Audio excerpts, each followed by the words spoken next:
네, 안녕하세요. 다음 수학에서 수학 가르치고 있는 김대훈이라고 합니다. 오늘 이렇게 영상으로 찾아뵙게 된 이유는 북일고 학생들이 수학시험이 끝났는데 수학시험이 되게 어려웠거든요. 학생들 체감 난이도도 엄청 높았을 거고 1등급 컷도 낮을 거고 분명히 평균도 되게 낮을 거예요. 그럼 그 이유가 뭔지 좀 자세하게 살펴보고 연계 내용, 어느 교재에서 뭐 어디 문제에서 이런 문제들이 좀 뽑혀서 나왔다. 그리고 그 내용을 제가 예측한 걸 바탕으로 학생들한테 나눠준 자료들이 얼마나 적중을 했는지에 대해서 설명을 좀 드리고자 이제 학부모님들과 학생들이 되게 혼란스러울 거예요. 이렇게 시험이 어렵다고? 그럼 기말 대비는 어떻게 해야 되지? 라는 좀 복잡한 마음을 갖고 계실 텐데 그런 부분들을 조금이나마 해소를 해드리고자 도움을 드리고자 영상으로 찾아뵙게 되었습니다. 자, 그러면 이제 오늘 목차는 먼저 문항 분석을 좀 해볼 거예요. 문항 분석을 근데 할 만한 문항이 많진 않아서 딱 한 문항을 보여드릴 거고 이제 그 다음은 연계 내용, 연계가 어떻게 됐는지, 연계가 어떻게 이루어졌는지에 대해 설명을 좀 드리고 이 내용들을 바탕으로 기말을 어떻게 대비해야 하는지에 대해서까지 설명을 차례차례 드리겠습니다. 그러니까 먼저 시험에 대해서 총평을 좀 하자면 간단하게 요약을 먼저 하자면 객관식이 17개, 이제 서술형이 5문제가 나왔어요. 근데 원래 항상 최근 3년 동안은 객관식 16개, 서술형 5개, 서술형 안에서도 단답형 2개, 이제 서술형, 진짜 서술을 해야 하는 문제가 3문제 이렇게 나왔었는데 이번에도 그 큰 틀은 크게 변하지 않았어요. 대신 객관식이 원래 16문제였는데 한 문제가 늘어서 17문제가 나왔다가 뭐 굳이 찾을 수 있는 유의미한 변화였습니다. 그 외에 단답형 2문제, 서술형 3문제는 똑같았어요.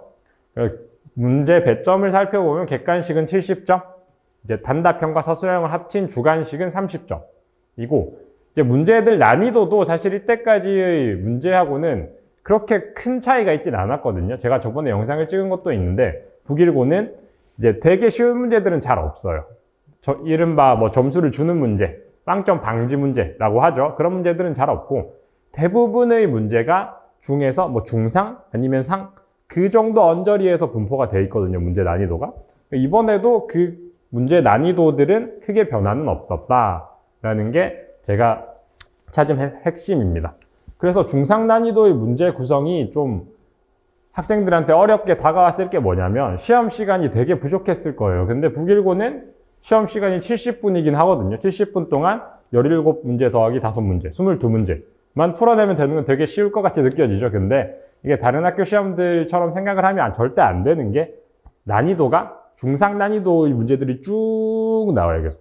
원래 이런 일반적인 시험 문제들은 다른 학교의 시험 문제들은 처음에 되게 쉬운 문제들이 등장을 하다가 뭐 한 중난이도가 등장을 하다가 상난이도 몇 개 그리고 100점 방지 문제라고 하죠. 이른바 그게 뭐 객관식 마지막에 뭐 한두 문제가 나오는 게 일반적인데 북일고는 그게 아니다. 물론 이번에도 100점 방지용 문제가 하나는 딱 있긴 했거든요. 근데 그 문제를 제외하고는 하난이도의 문제는 뭐 거의 찾아볼 수 없었고 기껏해야 뭐 한두 문제? 나머지가 전부 중에서 중상 아니면 상. 이 정도의 좀 어려운 문제들을 꾸준히 쭉 풀어 나가야 되는 게 이번 시험에서 좋은 점수를 받을 수 있는 핵심이었습니다. 근데 그 부분이 연습이 많이 안 된 친구들은 어려웠을 거예요. 연습이 됐다고 하더라도 이제 막상 시험장에 가서 그 문제를 처음 본다? 그러면 되게 풀기가 힘들겠죠. 70분이라는 시간이 결코 긴 게 아닙니다. 그래서 이런 난이도, 중상 난이도 위주의 문제 구성은 변하지 않았다. 근데 난이도는 사실 그렇게 크게 차이는 없었는데 학생들이 이때까지보다 점수가 많이 안 나오긴 했어요. 이때까지 평균을 살펴봐도 뭐 큰 차이가 있는 건 아니지만 학생들 체감 난이도도 조금 더 올라갔을 것 같은데 이제 그 이유가 뭐냐면 난이도도 난이도인데 이제 100점 방지용 문제가 어디 있었냐? 서술형 2번에 있었거든요. 이제 단답형 2문제 치고 이제 서술형 3문제 중에 서술형 2번에 뭐 시험 문제 번호로 하면 21번이에요. 여기서 100점 방지용 문제가 나왔는데 이게 서술형에 이런 문제가 등장했다는 게 학생들한테는 조금 심리적인 부담감으로 왔을 거예요. 사실 객관식 17번까지는 뭐 웬만큼 공부를 하는 친구들은 쭉 문제없이 풀었을 겁니다. 시간이 조금 걸렸을 뿐. 자, 시간이 걸렸을 뿐이라는 게 핵심이에요. 이게 시간이 이렇게 많이 걸리다 보니까 서술형으로 넘어갔을 때 아무래도 답을 내가 온전히 적을 수 있는 시간이 조금밖에 없어요. 근데 그 안에 답을 이제 신중하게 적어야 되는 문제들 안에 이렇게 21번처럼 되게 특이하고 어디에서도 못 봤을 법한 문제가 등장을 합니다. 그럼 학생들은 멘붕 외우는 거예요. 아무래도 서술형이니까 배점이 크죠. 7점. 그죠? 그래서 이런 문제들을 못 풀고 넘어갔을 가능성이 되게 큽니다. 설령 풀 줄 알더라도 그 시험 기간, 시험 시간에는 딱 문제를 봤을 때 풀이법이 떠오르지 않을 거예요. 근데 또 재밌는 거는 이 문제를 틀려도 1등급에는 영향이 없을 거예요. 실제로 뭐 이따가 자세히 얘기를 해드리겠지만 저희 반에서도 1등급 받은 학생이 뭐 80점대에 구성이 돼 있고, 그리고 그 친구가 실제로 전교에서 2등을 했다고 해요. 수학 점수가. 전교 2등이 80점 후반대다? 그럼 이 문제 하나 틀려봤자 93점이에요. 물론 이 문제만 틀린다는 보장은 없지만, 그러니까 이런 문제들은 이제 오로지 등급을 받기 위해서라면 그냥 쓱쓱 넘기는 스킬도 되게 중요한 거예요. 그런 스킬들을 많이 얻으려면 사실 평소에 이런 문제들을 많이 풀어봤어야겠죠. 아, 이 문제는 딱 봐도 어렵구나. 넘겨야지. 이따가 풀어야지. 이런 식의 스킬이 되게 중요할 거예요. 그걸 또 기르려면 모의 시험이 중요한데 그건 이따가 또 자세히 말씀드리겠습니다. 어쨌든 학생들 체감 난이도가 좀 더 올라갔던 이유는 중상 난이도 위주의 문제 구성도 한몫을 했겠지만 이 서술형에 되게 특이한 킬러 문제가 등장을 했다는 게 또 크게 작용을 했을 겁니다. 자, 그리고 이제 이다음부터 설명드릴 거는 저 21번 말고는 뭐 엄청 특이한 문항은 없었어요. 그래서 이제부터 설명을 해드릴 거는 학교 선생님이 말씀하신 부분이 있어요. 바이블, 919는 바이블 교재를 쓰거든요. 바이블에서 30% 내겠다. 그리고 최근 3년 모의고사, 고1 6월이라고 콕 집어서 말씀하셨어요. 고1 6월 3년 모의고사에서 20% 정도를 내겠다. 그게 잘 지켜졌는지 제가 확인을 한번 해봤는데 실제로 바이블에서 1번, 2번, 3번, 4번, 7번, 8번, 10번, 14번 문항이 연계가 돼서 나왔어요. 이 연계도 꽤 많이 됐어요. 그냥 숫자나 조금 조건들만 바꿔서 아, 이거 바이블에서 풀었던 문제인데 라고 느낄 수 있도록, 충분히 느낄 수 있도록 연계가 되어서 나왔고, 이제 모의고사에서도 9번, 11번, 12번, 20번 문제들이 연계가 되어서 나왔습니다. 이 문제들도 뭐 도저히 못 알아볼 정도로 많이 바꾸진 않았고, 문제를 그냥 숫자 조금, 뭐 조건 조금 바꿔서 이것도 봤던 문제인데 하고 충분히 느낄 수 있도록 학생들이 그 정도로 연계를 해서 내주셨어요, 학교 선생님이. 그래서 이 바이블 문제는 뭐 당연히 다들 풀어봤을 거고, 학교 교재니까 바이블 문제들은 당연히 풀어봤을 거고, 모의고사 문제들도 학교 선생님이 그렇게 문제를 나눠주셨다고 하거든요. 이제 그걸 바탕으로 공부한 학생들이면 이거 봤던 문제인데 하고 쉽게 넘어갈 수 있었을 겁니다. 자, 그리고 지금부터 해드릴 얘기는 바이블에서 연계한다 그랬고 모의고사에서 연계한다 그랬어요. 그래서 제가 나름대로 학생들 수업 시간에 바이블에 있는 문제를 변형한 거, 그리고 이 최근 3년 모의고사 문제들을 변형한 문제들을 많이 던져줬거든요. 실제로 시험 직전 날에 직보라는 걸 진행을 하는데 천안을 내려가서 그때 나눠준 직보 자료 안에 이런 문제들이 되게 많이 있었어요. 그래서 이번 시험 문제를 보여드리고 이제 그 문제들과 얼만큼 비슷한 문제들을 제가 많이 담아놨었는지에 대해서 설명을 좀 드리겠습니다. 사실 자랑을 하려고 가져왔어요, 얘는. 먼저 살펴보면, 자, 이번 중간고사 9번 문제랑 9번 문제는 모의고사 변형 문제였거든요, 사실. 21년 고1 6월 모의고사 17번 변형을 한 문제였는데, 이 17번 문제 그대로도 우리 수업 시간에 풀어봤고, 그걸 변형한 문제를 제가 자료 안에 넣어뒀었거든요. 이 오른쪽에 있는 문제예요. 조금만 자세하게 살펴보시면 거의 유사한 문항이라고 볼 수 있을 거예요. 숫자 조금 바꿨고 구하는 것만 조금 바꾼 거지 풀이 과정은 완벽하게 똑같습니다. 한 문제. 그리고 그 다음 중간고사 10번 문제 또 살펴보시면 복소수 문제인데 얘는 바이블을 변형한 문제였어요. 그래서 제가 바이블에 있는 이 문제를 보고 얘는 좀 풀어볼만 하겠다 해서 조금 변형을 시켜서 직보자료, 시험 전날 풀어보는 직보자료 안에 넣어뒀었습니다. 두 문제, 그죠? 9번, 10번. 자, 그리고 이번 중간고사 11번 문제 또 보시면 뭐 문제를 좀 읽어보시면 아실 거예요. 요거랑 오른쪽에 있는 게 제가 직보자료 안에 넣어뒀던 겁니다. 거의 똑같죠? 진짜 똑같아요. 숫자 몇 개만 바꿔놓고 이제 뭐 구하는 것도 거의 똑같은 문제. 벌써 3문제나 적중을 했습니다. 그죠? 22문제 중에. 그리고 이번 북일고 12번 문제. 또 이제 사각형의 둘레의 최대값을 구하는 건데 얘도 제가 최대한 변형을 해서 이건 모의고사 변형 문제였는데 20년 고1 6월 모의고사 20번 변형을 한 문제인데 얘도 제가 원래 문제도 당연히 수업 시간에 다뤘고 그걸 변형한 문제도 자료 안에 넣어둬서 학생들한테 풀어볼 수 있게끔 제가 도움을 줬어요. 벌써 4문제나 적중을 했죠. 자, 그 다음 이제 이번 중간고사 15번 문제인데 얘는 사실 어디 막 변형 문제는 아니거든요. 바이블에서도 뭐 딱히 찾아볼 수는 없었고, 모의고사에도 찾아볼 수는 없었지만, 제가 풀어봐야겠다.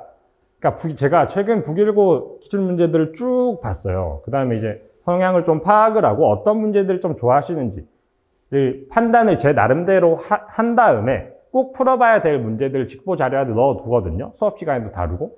직보 자료들에서 이제 시험 문제들 이렇게 많이 적중을 했다는 걸 좀 보여드리고 싶었어요. 충분히 유출을 할 수 있고 이거를 바탕으로 저는 기말 대비도 이런 식으로 진행을 할 거거든요. 제가 나름대로 예측을 해서 그런 문제들을 많이 풀어볼 수 있도록. 벌써 5문제나 적중을 했죠. 그 다음 마지막. 이번 중간고사의 20번 문제였습니다. 뭐 얘는 뭐 엄청 어렵진 않았는데 얘도 모의고사 변형 문제였어요. 얘도 당연히 다뤄봤고 우리가 수업 시간에 얘를 변형한 문제를 직보 자료 안에 넣어뒀었다. 그러니까 보시면 9번, 10번, 11번, 12번, 15번, 20번 우리 6문제를 먹고 들어가는 거예요. 저랑 수업을 한 학생들은. 왜? 수업 시간에도 풀어봤고 직보 자료에도 담겨져 있으니까. 그죠? 이 6문제, 물론 실력이 엄청 뛰어난 학생들이라면 이 6문제 미리 안 풀어봐도 충분히 풀 수 있을 겁니다. 근데 아무리 실력이 뛰어난 학생들이라도 시험 딱 시간에는 얘기가 달라져요. 시험 시간에는 아무래도 좀 더 긴장이 되고 압박이 많을 텐데 그때 생판 처음 문제를 푸는 것보다는 수업 시간에 그리고 직보 자료 안에 담겨서 최소 2번은 풀어봤을 문제를 풀어보는 게 당연히 훨씬 도움이 되겠죠. 문제풀이 시간에 있어서도 학생들 멘탈에 있어서도 훨씬 더 긍정적인 효과를 줬을 거예요. 얘네들을 풀어봤다는 게. 실제로 이런 직보 자료와 수업 자료를 바탕으로 아까 잠깐 말씀드렸지만 저희 반에서 꽤 좋은 전교권 성적을 수학에서 받은 친구들이 한 2~3명은 있고 그중에 1명은 전교 2등을 했대요. 수학시험을. 저도 그걸 듣고 되게 사실 이런 직보 자료들을 만들고 자료를 찾고 문제를 변형하고 이런 게 되게 힘든 작업인데 사실 그런 데서 보람을 느끼려고 하는 거잖아요. 그죠? 그래서 이제 그런 보람을 또 느끼고자 학생들한테 좀 더 도움을 많이 드리고자 이제 기말 대비할 때 있어서도 제가 좀 더 힘들고 노력을 해서 직보 자료랑 수업 자료를 열심히 선정을 해서 수업을 진행을 할 겁니다. 최대한 많이 적중을 하도록 이번에는 6문제였지만 뭐 다음번에는 10문제 이상 적중을 꼭 시키도록 노력을 하겠습니다. 이렇게 한번 봤던 문제들을 다시 한번 풀어본다. 시험 시간에. 그러면 거의 다 맞았다고 보시면 돼요. 그런 문제들은. 여기까지가 제 자료가 얼마나 시험에서 적중을 했는지에 대해서 설명을 좀 드렸고 자랑을 좀 해드렸고 이제 북일고 시험 특성에 맞춰서 기말 대비를 어떻게 해야 되는지 간략하게 소개를 시켜드릴 거예요. 자, 시험 특성, 시험이 70분이다. 근데 중상 난이도 위주의 문제 구성이기 때문에 70분이라는 시간이 분명히 부족할 것이다. 학생들이 제일 많이 하는 소리가 시간이 너무 부족했습니다 였어요.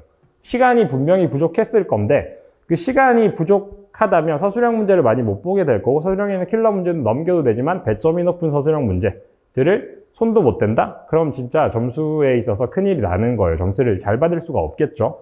그럼 이제 시간 부족 현상을 해결을 하려면 시간 관리를 잘 해야 하는데 시간 관리를 잘 하려면 제가 볼 때 가장 좋은 방법은 평소에 시험 시간 70분 그리고 중상 난이도 위주의 문제 구성을 한 시험지를 많이 풀어보는 게 좋아요.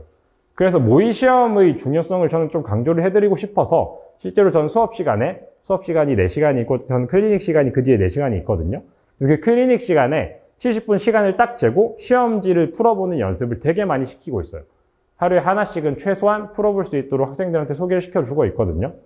그래서 제가 맡은 수업이 어떻게 구성이 되냐면 저는 이제 토요일 날 아침 9시 반에 북일고 수업을 진행을 하고 있고 9시 반부터 4시간 1시 반까지는 수업을 진행을 하고 1시 반부터 이제 학생들 2시 반까지 밥 먹고 2시 반부터 6시 반까지 5시 반까지 클리닉을 진행을 하는데 수업 시간에는 핵심 개념을 복습한 다음에 개념 수업은 아니기 때문에 시험 대비 수업이니까 개념은 많이 다루진 않아요. 꼭 필요한 핵심 개념을 복습을 한 다음에 문제풀이로 들어갑니다. 근데 그 문제풀이가 어떤 문제들을 푸냐? 아까 적중시킨 그런 문제들 있죠. 바이블 변형 문제들, 모의고사 변형 문제들, 내신 기출 문제들, 그런 좋은 문제들, 제가 직접 선정한 문제들로 교재를 제작을 해서 수업을 진행을 하고 있고 이제 클리닉 시간에 아마 이 부분이 제일 중요할 거예요. 실전 대비 테스트를 진행을 한다.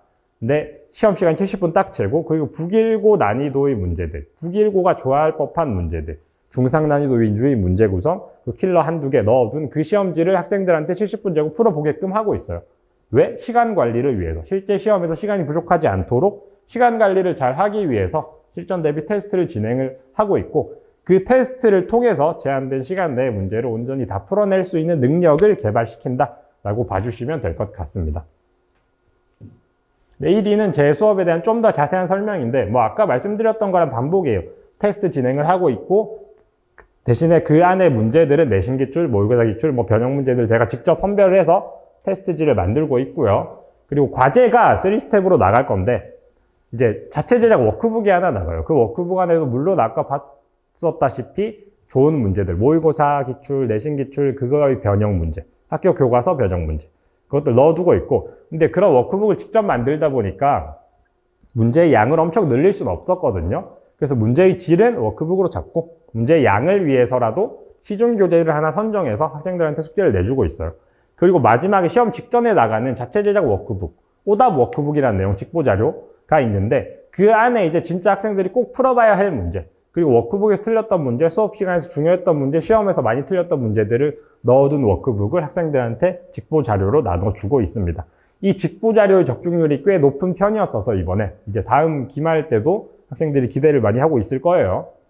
그리고 이제 클리닉은 토요일 수업 끝나고 학생들 식사하고 서울대 출신 조교분들이랑 클리닉을 진행을 할 건데 그 시간에는 테스트를 보고 질문을 받고 문제풀이가 들어간다 라고 생각을 해주시면 됩니다. 그 다음 뭐 관리 부분에 있어서는 너무 당연한 소리인데 테스트를 진행을 했으면 테스트 성적 문자로 나갈 거고 이제 수업 시간에 어떤 이슈가 있었으면 그거 문자로 나갈 거고 과제 검사 결과 당연히 문자로 나갈 거고 클리닉의 학생들이 얼마나 집중을 잘 하고 있는지 클리닉을 잘 왔는지 저 시간이 잘 갔는지까지 문자로 다 안내를 해드리고 있으니까 뭐 학생들 관리 부분에 있어서 학부모님들이 좀 더 불안해하지 않도록 제가 노력을 하고 있으니까 문자로 소통을 꾸준히 하고 있고 뭐 전화 상담 당연히 언제든 가능하다는 거 마지막으로 말씀드리면서 이제 북일고 시험이 어떤 식으로 진행이 됐는지 왜 어려웠는지 연계가 어떻게 됐는지 기말 대비를 어떻게 해야 됐는지에 대해서 설명을 쭉 드리고 제 수업도 소개를 시켜드렸어요. 이 영상이 조금이나마 도움이 되셨기를 바라면서 그러면 저는 이만 인사드리겠습니다. 감사합니다.